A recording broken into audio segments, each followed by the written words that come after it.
జరుగుతుంది అని నేను నమ్ముతున్నా. నేను నాకు ఉన్నటువంటి నా ఎక్స్పీరియన్స్ ప్రకారంగా నేను జర్నలిస్ట్ గా నేను అనేకమైనటువంటి కేసు వ్యక్తిగత అభిప్రాయం అది, అంతే కదా? అవునండి, నా అభిప్రాయం నేను చెబుతున్నా, మీ అభిప్రాయం కింద నేను చెప్పటల్లా. అంటే ఇందాక ప్రజలు అన్నారని వంశీ గారు అంటున్నారు కదా, అలా ఏం కాదు కదా. అందుకనే ప్రజలు నాకు మాట్లాడినటువంటి ప్రజలు అన్నారు కాబట్టి ఆయనకు ప్రజలు అన్నారనేది నచ్చలేదు. ఆయనకు ప్రజలతో పని లేదు. వాళ్ళ తెలుగుదేశం వాళ్ళు, జనసేన వాళ్ళు ఎవరు అనకపోతే వాళ్ళకి ఇంతకుముందు వైఎస్ఆర్ కాంగ్రెస్ పార్టీ కూడా అధికారంలో ఉన్నప్పుడు ఇలాగనే అనుకున్నది. మా వాళ్ళు ఏమనుకోవట్లేదు, వేరే వాడు ఎవడేమనుకున్నా మాకు ఇబ్బంది లేదని వాళ్ళు అనుకున్నారు. అనుకునే వాళ్ళు ఈ విధంగా తయారయ్యారు. మీరు కూడా అలానే తయారు. అందుకనే నేను భావించినటువంటి అంశాన్ని, నాకు ప్రజల నుంచి వచ్చినటువంటి అంశాన్ని భావించినటువంటి అంశాన్ని చెప్తున్నా. ఇంకొకటి ఒక స్పష్టంగా చెప్తున్నాను, ఆంధ్రప్రదేశ్ లో ఒకవేళ కూటమిని సపోర్ట్ చేసినా, లేకపోతే బాగుంది ప్రభుత్వం ఉన్నా, లేకపోతే వైఎస్ఆర్ కాంగ్రెస్ పార్టీ ప్రభుత్వం బాగాలేదన్నా, లేకపోతే వైఎస్ఆర్ కాంగ్రెస్ పార్టీ ప్రధాన విషయంలో బాగుందన్నా బాగాలేదన్నా, ఇప్పుడు ఉంటావా? ఆ పార్టీ వైపు ఉంటావా? ఈ పార్టీ వైపు ఉంటావా? లేకపోతే అధికారమా ప్రతిపక్షమా? ఏం రాష్ట్రంలో జనం అందరూ అధికారం అను ప్రతిపక్ష పార్టీల్లోనే ఉండాలా? మీ జెండాలు మొయ్యాలా? మీకు సపోర్ట్ చేయాలా? మేము ప్రజాస్వామిక వాదులుగా ఆంధ్రప్రదేశ్ లో నాకున్నటువంటి అవగాహన మేరకు ఏ ప్రభుత్వం ఉన్నా సరే తప్పును తప్పుగా మాట్లాడటం అనేటువంటిది నాకున్నటువంటి లక్ష్యం. నా లక్షణం ఇది. మీకు అంగీకరించకపోయినా అది మీ ఇష్టం.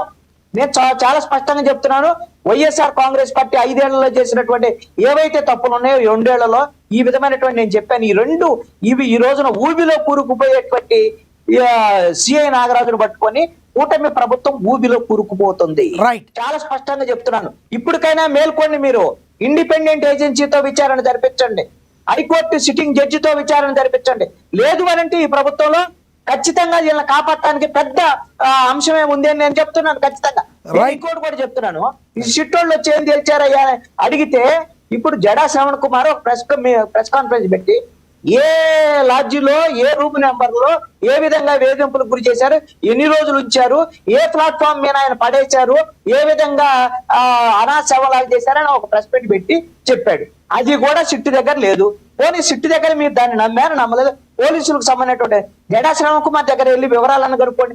లేదు, జడా శ్రవణ్ కుమార్ ఈ ప్రభుత్వాన్ని వ్యతిరేకంగా మాట్లాడుతున్నాడు, అతని మీద మీ మీద అబద్ధాలు వేస్తున్నాడు, అతని మీద కేసు పెట్టండి. పోనీ కేసు పెట్టి అరెస్ట్ చేస్తే అతనేంటి ఏమున్నాయని చెప్తాడు అతను కూడా. మీరు మీ దగ్గర వ్యతిరేకంగా మాట్లాడిన వాళ్ళందరి మీద కూడా కేసు పెడతారా సార్? అలా గత ప్రభుత్వం పెట్టింది, అలా అందరూ పెట్టాలని లేదు. ప్రభుత్వం ఏం చేస్తుంది? గడ్డి బీగుతా? పోలీసులు ఏమైనా గడ్డి బీగుతారా? ఇంకొక రాజమండ్రికి సంబంధించినటువంటి మేడా శ్రీనివాస్ ఈ కేసులో ప్రెస్ కాన్ఫరెన్స్ పెట్టాడు నిన్న. ఏ ప్రెస్ కాన్ఫరెన్స్ పెట్టి ఏం చెప్పాడంటే ఆయన చెప్పింది కూడా నాకు కూడా మరి అది కొత్త విచిత్రంగా ఉంది. ఆయనతో నేను మాట్లాడాను, ఇంకా చాలా విషయాలు ఉన్నారు. ఒక ఎంపీనట చంపడానికి సాయి కృష్ణ అనేటువంటి ఈ వ్యవహారంలో సుపారీ తీసుకున్నటువంటి వ్యవహారం ఉందట. ఆ ఎంపీ ఎవరు? అధికార పార్టీ ఎంపీయా? ప్రతిపక్ష పార్టీ ఎంపీయా? ఈ రాష్ట్రానికి సంబంధించినటువంటి ఎంపీయా? పక్క రాష్ట్రానికి సంబంధించినటువంటి ఎంపీయా?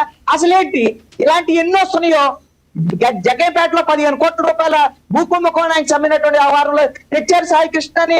మీడియా గబ్బోలు పెడుతుంది ఒక పక్కన, వీళ్ళకి వినపడవన్నీ. మరి దాని మీద ఏమైనా సిట్టరియా జరుగుతుందా? లేదు.